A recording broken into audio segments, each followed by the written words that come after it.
Well, Iran is sitting down with 6 world powers in Vienna to talk about the future of its nuclear program. The aim is to reach a permanent deal following a short-term agreement reached back in November.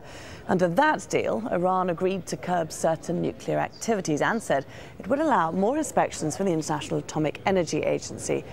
In return, the so-called P5+1 world powers agreed to lift a number of minor sanctions imposed on the country.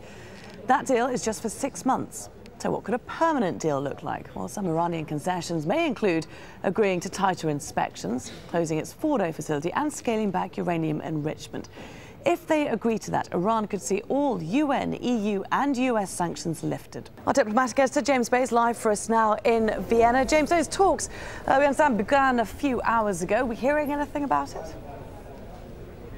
Yes, we had the opening session, which had all of the P5+1, the 5 permanent members of the UN Security Council, and Germany. They represent the international community here, and Iran. They were all round the same table, and we're getting positive reports on that opening meeting. I managed to catch up very briefly with one of the Iranian delegation, Iran's Deputy Foreign Minister Abbas Araghchi, and he told me it was a positive meeting. He said it was very constructive. I have to then add, of course, that these are going to be very, very long negotiations, very difficult negotiations, and all they're actually doing around the table at the moment is coming up with what one EU spokesman described as a workable framework. So in other words, they're basically coming up with the agenda for these talks that will go on for a long time, we think. And we were hearing from Iran's supreme leader massively lowering expectations by saying they'd go nowhere.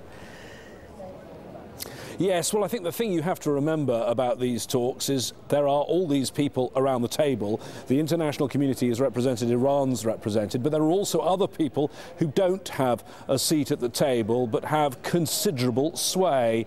You have the Israelis, who have a lot of influence on the Obama administration. You have voices on Capitol Hill, and President Obama is going to have to watch what they're saying on this in Congress, because some very wary about a deal with Iran. And the Iranian side also have to watch their backs, because there are hardliners in Tehran concerned about this process. I think you could include the supreme leader among them. There are some hardliners in Tehran who actually don't want this process at all. They don't want any deal with the West, and particularly the Americans.